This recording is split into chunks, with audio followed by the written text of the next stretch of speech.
Coming up in this episode of the KickCast, a toothbrush for when you're in a rush, aging feral cats need your help, and a way to hover while you sit. Hang loose, guys, and sit back and relax. It's time for the KickCast.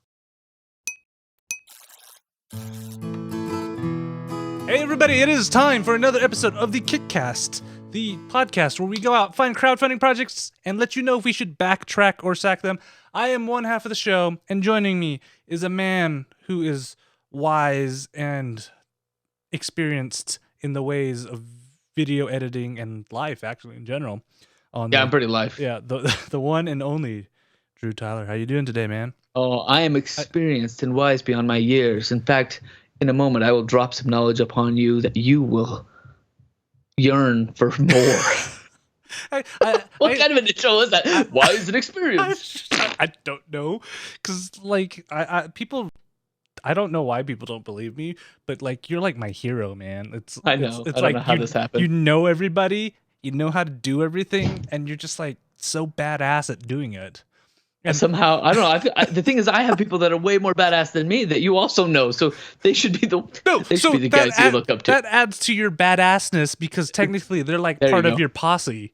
On there, so, you know? Oh, now I've got the hiccups. We're dead. I can't do this. That's like how I organize in my head. Is like, holy crap, you know?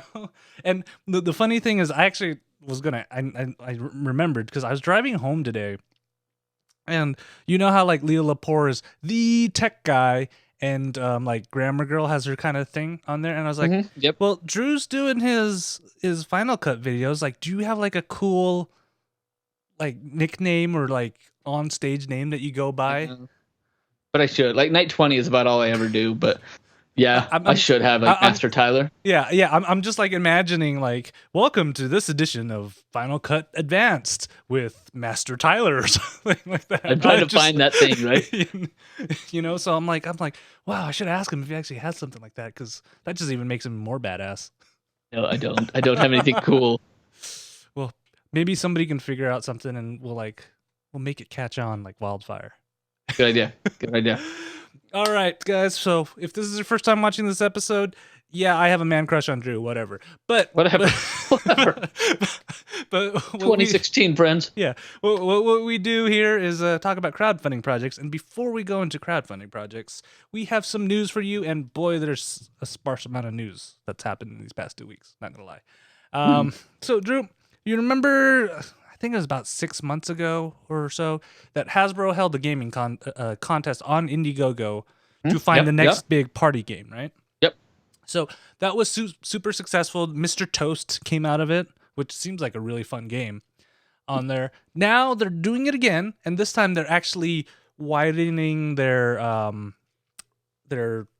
requirements, where before it used to have to be a party game. This can actually be any kind of game on there, and this time, I think they're making it a little bit different, where they're going to actually pick 15 semi-finalists where you have to submit a prototype of the game, and then Hasbro employees will actually play the game, and they'll pick the top 5. And those top 5 get $2,000 to develop their game and launch a crowdfunding project.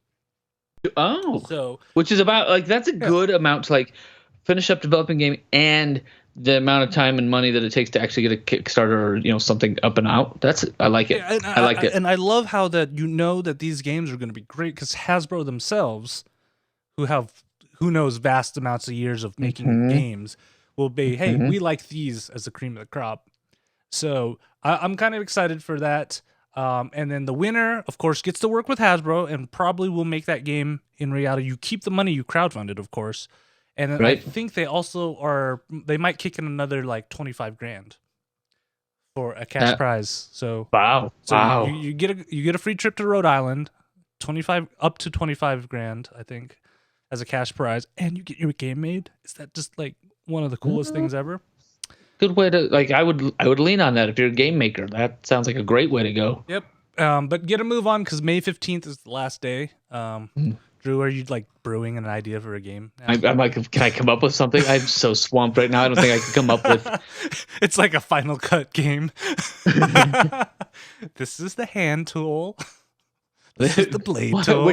That's my favorite. Which tool is the most worthless? Ding, ding, ding, ding. Hand tool. Never use it. I don't even remember the hotkey for that. I'm like, whatever.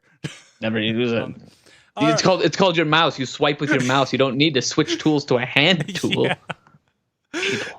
See, all right, let's get into the show. I'm telling you, I want the director's cut of that. The course. I think it'd be hilarious. All right. It's pretty funny. So for our second news, and we've mentioned this a couple times, that one of the ways you want to track how your project's doing is to use Google Analytics. I don't think we've ever gone into the details of how to use Google Analytics. I mean, Drew, could you give people a quick rundown? It's kind of complicated. It's Google Analytics is nice to let you know where people are coming from and what sites they've been led to you by. Like, so if you put a whole bunch of time and energy into marketing into the right places, you could then see from your analytics which sites are sending you the best traffic, so you can amplify that. But the actual steps, it's kind of complicated because you got to. I don't know how to do it. Like you put some stuff in a code and upload it to an FTP and make sure it's connected to. Yeah, it's messy. Yeah. What's nice is our friends at CrowdCrux actually put together a guide, and I read through the guide. It's pretty detailed and enhanced, so that's why we're not going to go into it here. But if you guys head on over to our show notes at KickCast.net, you'll see the link to this, and it's a simple guide to using Google Analytics. So it will walk you through going to the actual Google Analytics website, getting the code that you need, embedding that, blah, blah, blah, blah. And then what's nice about it is Kickstarter specifically, they have a dashboard where you can actually integrate Google Analytics, and they'll show you how to link those two and, give you some other tips on there. And what's great about that is once you do that, you got so much more information and you know where your traffic's coming from, how long they're looking at your projects and stuff. Super, super, super valuable tool. Very helpful. On there. So make sure you guys actually check that out because I think that is an awesome tutorial they put together. All right, Drew, we got one quick kick shout today. Oh, the kick shouts. Yes. These guys tweeted me cool. a lot. Love it is True Vine Gifts Wine Jelly. So they claim that True Vine Gifts Wine Jelly will change what you thought you knew about jelly. It ain't just for biscuits. Oh, wine jelly. Yep. I like jelly. Where they're going. I'm not a big wine drinker myself, but I knew the wines that they put in there, and I'm like, oh, okay, yeah, on there. But if you want wine jelly, check them out. Looks like a fantastic project, well put together. All the parts and pieces are there. Pledge levels with the right space. Like they're on track, folks. Go support. All right. So now, finally, to our first, or not finally. First of all, to our first project of the night on there. So Drew, let me ask you this: you travel sometimes, and you're taking the whole family out places. How often do you remember to actually brush your teeth? I have this horrible thing. Like I don't remember much. Even when we take the kids somewhere, it's like 9 times out of 10 we forget the toothbrushes, and so my sister or whoever we're staying with is always like, even the nieces now, we're my cousins, I guess, but they just have my kids' cousins. They'll be like, "Hey, Mom, we need to have extra toothbrushes in the house for when Drew brings his kids over," because they always forget. Like it's a standing joke that they provide for us. Yeah. What have you found? Like, do you carry a tooth? Because remember, you're supposed to brush at least twice a day, right? I do pretty good, yeah. And usually they want you to brush right after lunch, but how many people do you actually know carry a toothbrush with them and stuff? And if I find out that if I find a fellow colleague or somebody that has a toothbrush and toothpaste in their office, I think they're weird. Like I'm like, leave that crap at home. Yeah, and it gets messy too because you got to carry your toothpaste and then a toothbrush all separate. It's weird, and I'm not gonna lie, I feel uncomfortable brushing my teeth in a public bathroom. Yep. It's weird. It's weird. I'm like, I don't know where this. Anyways, so these guys, which are a local project, might add, they're out of Provo, Utah, so just south of Drew and I. On there, invented the Rush Brush. So the Rush Brush is kind of a little micro toothbrush you could probably keep in your pocket or in your bag somewhere. And actually, inside the handle, there's toothpaste on there, and what you can do is actually squeeze the handle, and it will dispense some of that toothpaste through the bristles, and you can kind of use that to brush your teeth with on there. And you can use about beautiful. It has about enough toothpaste in it to last 3 to 5 uses, depending on how much toothpaste you use. I mean, come on, let's be honest. No one here uses the commercial amount of toothbrush because that's just crazy, right? Right. on there, and I love this idea. They're actually working on it so you can actually rotate the head, so that way you don't accidentally squeeze out toothpaste. That's what I'd be afraid of. Like, I'd put it in my backpack and then I'd like lean on it and it'd be like, sorry, your hard drives just got brushed. Yeah. But they're gonna put a lock on it? Yeah, they're working on a lock, and they're actually trying to make it biodegradable, so that way when you throw it away, it's safe for the environment. Okay. It's that's pretty much, it's a little mini toothbrush and you use it. I love the guys in the video because there's something about this dude's like outfit that tells me that he's straight out of the 90s. I'm excited about that. Like, I don't know. Like, there's the one has my haircut that I had in high school, and the other one is wearing a pendant that I think he got from a whalebone. Like, this is, besides that, I think the idea is fantastic. Hipsters. Sorry, I usually don't. Yeah, I don't usually. Hipsters, they're a thing now, Drew. Oh man, get a haircut. But I love your toothbrush. I think it's wonderful, Mr. Warner, Mr. Clark. I think it's a fantastic idea. That is like send me one. Can I just tell you, that was like the first time I've ever heard like the most old manness thing from you ever, is get a haircut. It's true. It's true. I am embracing my inner crank. What are these kids doing? I'm excited. Yeah, this is a good. Yeah. This is a good. See, that's a show that we got to do when we're tired and old. It was just us wailing on little kids every week. Yep, old men react. These guys with their ocular implants. We used to have to hold up a phone to see things. Oh, I want to be there. Oh, I still want to be there. Oh, that's what's going to happen when both of us retire. Love it. Love it. But they're actually also doing a good thing too. For every 5 of these brushes they're selling, they're actually going to donate one to natural disasters or an impoverished country on there. So, which, if in those situations, I think that's great, because then they don't have to. Because I don't think in a third world country oral hygiene is like on the top of people's lists. So, never. And I don't even know how they're affording to sell these, because one brush is like $5. I mean, if you're getting 5 brushes out of that, that's $1 per brushing, which seems more than enough on there. I don't know. Does this sound like something you'd use? I think so. I really like the idea of like throwing these into backpacks, or even anything that we do when we're going out overnight, just to have these set aside in their suitcases or something, because they'd be so easy to pack and not even think about. It's a pain for me to be like, especially when I come back from a trip, I have to like, end of the day, we're tired. I'm always like, oh crap, toothbrushes are still packed. Forget it. I don't want to dig for that. I don't want to dig for that. But if you had something like this, it was just traveling with you in a suitcase and you knew it was there, then yeah, you just get it, use it, and you wouldn't have to relocate things. That's like, I mean, I'm falling in love with this idea even more. Yeah, I love it. And then I think they're coming out with 2 versions, one with fluoride in it and one that doesn't have fluoride in it. And if I'm reading their comments right, the one without fluoride in it does not have an expiration date.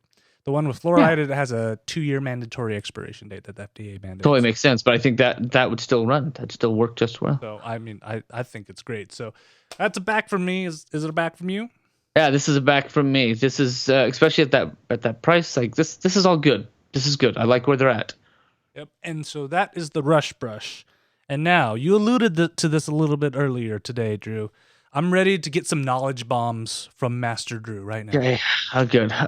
What I wanted to bring to the forefront, and this is where I have to shift gears from being like all funny about the cranky old man thing to changing the topic and focusing our energies on something that's actually like important for the universe, something that you all can be a part of helping out and changing the lives of a cat colony that I'd like to share with you. My friend Phyllis Rigsby.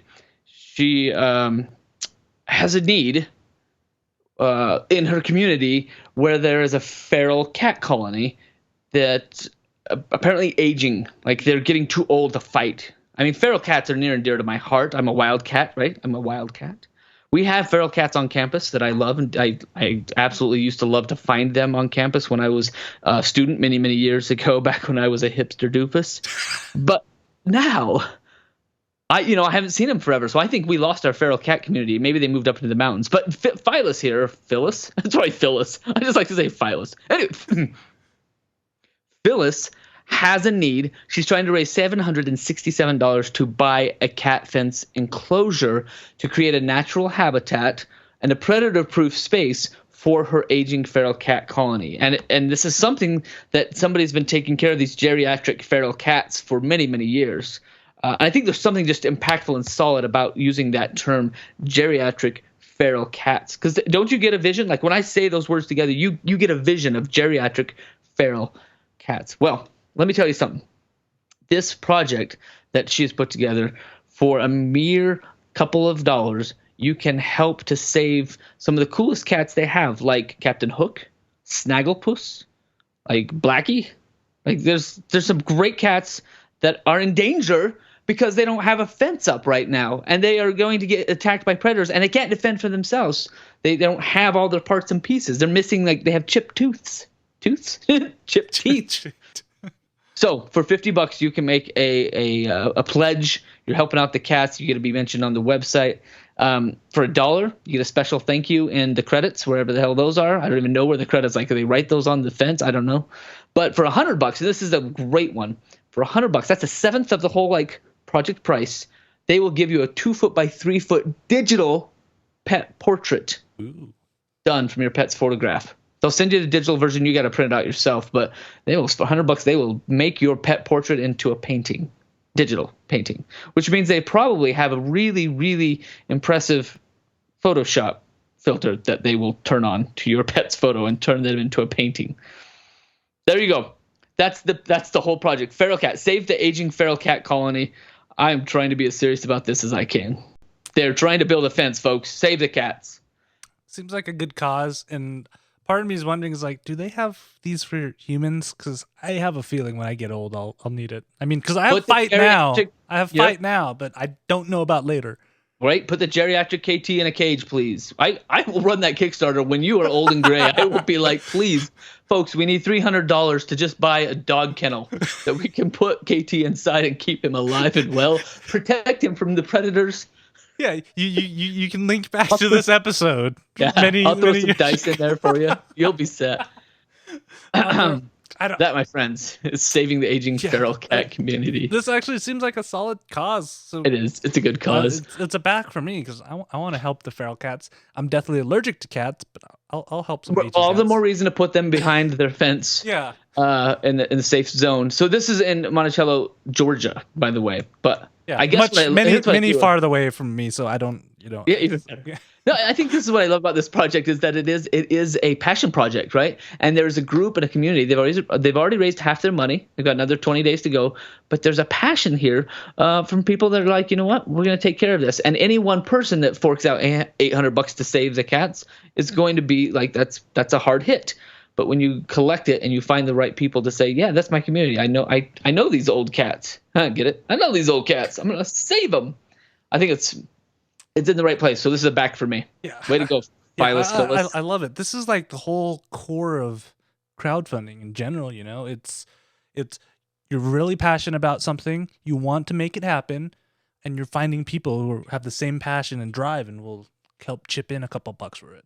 And I think the only way that this project will survive, like it's already halfway there, the only way it's going to go through is because Phyllis here is finding people in that area to back it. Like she's doing the footwork, and this is just the place for them to get together and to deliver their funds. So she's doing it right. She's got this, like, I'm building a community. I'm finding the people that love this.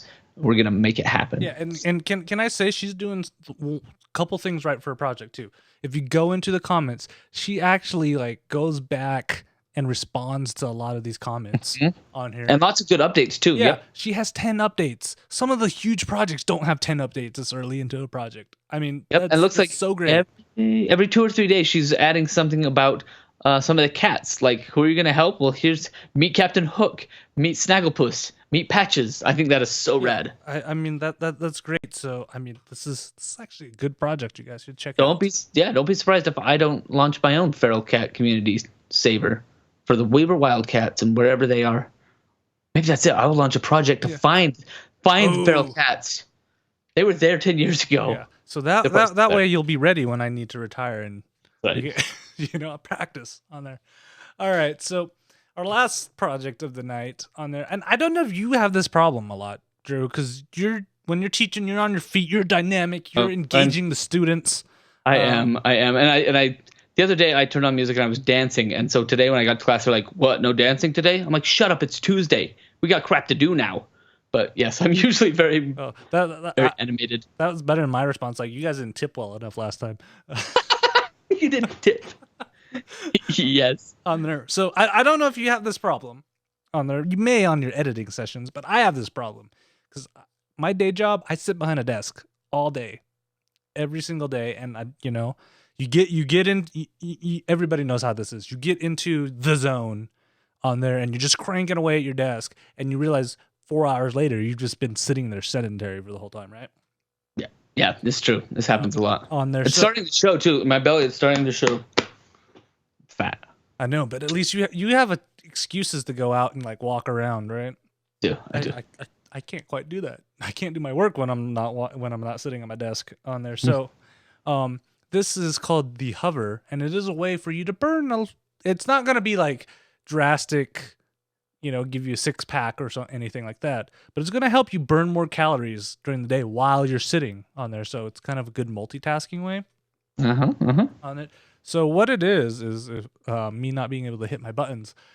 It's a device you put under your desk, and you can either screw it on or it has a separate stand, and you put your feet on the device and it kind of floats above the ground, and you just move kind of like a free flowing swing or a ring or a tire swing on there, where it just kind of moves around on your desk. So while you're working, you can just move your feet, and that will actually help burn a few more calories. And according to the project, you can burn about 17 more calories than just sitting alone. So that's, it's not a lot, but it makes a difference. It's more than nothing, right? Yeah. And they say it's the closest that you'll actually get to walking while sitting, and they say it doesn't distract you, and for some people it actually might help you concentrate more. I mean, right, like the wigglers. Yeah. It might actually help me, because when I sit I'm not gonna lie, if you sit next to me in like a movie or something, or just somewhere where I know I'm sitting there for more than 15 minutes, my leg's gonna probably start tapping or shaking. You're a bouncer, huh? Yeah. I'm bad at it. I try to stop it, but I will catch myself doing that constantly. I do it at my desk all the time. Actually, one of my friends that went to college with me, we would be in class, and she'd just give me a death stare out of a sudden, like in the middle of the lecture, and I would totally know what I was doing. Bad boy. Like, oh, I'm sorry. On there. So they also have an activity tracker that's supposedly helping you track some of the stuff. I don't know. I think this might help. They even have like ideas that you could put ankle weights on there. So it'll help you do more aerobic exercise while you're doing that. They actually tested it both at the Mayo Clinic, which is, they kind of know their stuff when it comes to medicine, and what was it? University of Illinois at Chicago. On there, both of them did independent studies, so not studies related to each other, and they both saw that it actually increased how many calories you were burning. And at Mayo, they actually gave them NEAT, which is non-exercise activity thermogenesis, on that, and that is you're burning calories but not exercising type thing. On there. So it's not going to be a cure-all and like make you lose 40 pounds or anything like that, but it is part of the tool, along with healthy eating, regular exercise, to kind of help you, give you a little bit more boost and burn more calories. Because I will tell you guys, the secret to losing weight is burn more calories than you eat. That's the easiness on there. It sounds easy, but it's a lot harder than you think on there. And the way you do that is a combination of eating less, exercising more, and just, finding little ways to just burn a few more calories during a day. It seems like there's science, right? Yeah, there's no magical pill that's going to help you do that, but it's a combination of everything. And it does sound simple, but I swear it is one of the hardest things ever to do. Because you know me, I walk by a plate of bacon and like, you can't say no to that. Bacon.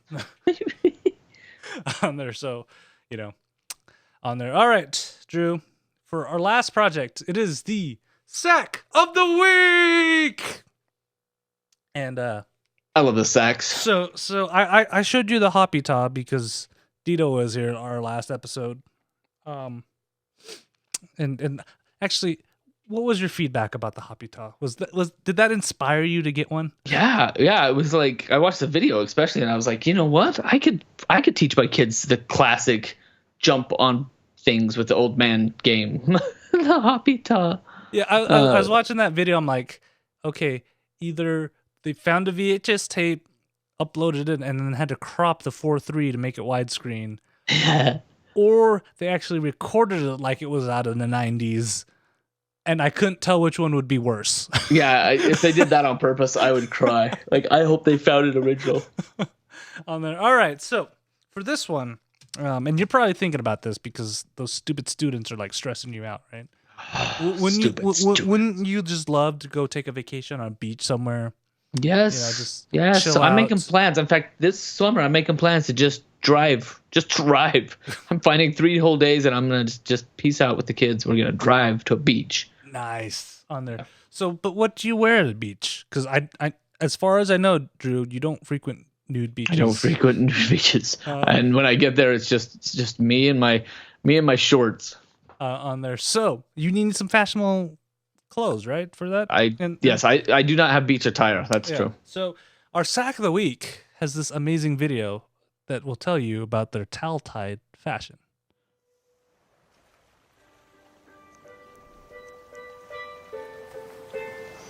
So far, so good.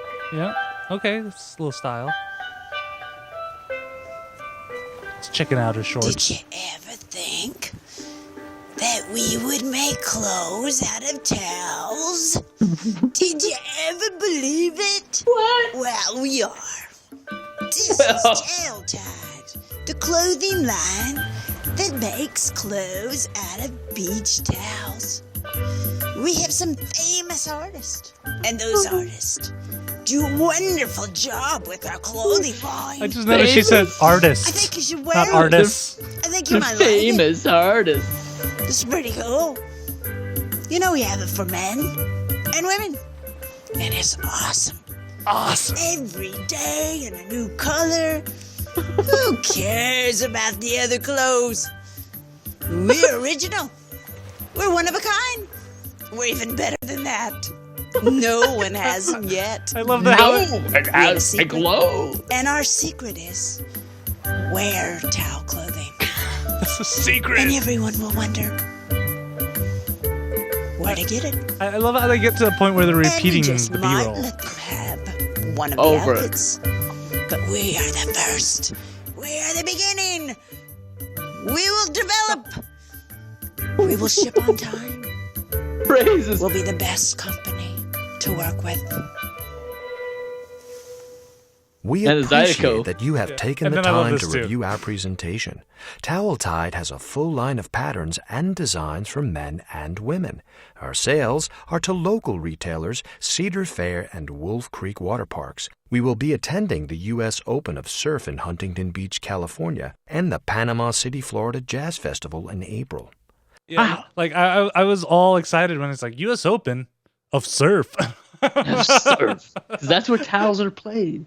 That was really trippy. Like she has, and I'm in the process right now of finding some voiceover artists for a couple commercials we're doing. That style did not ever cross my mind.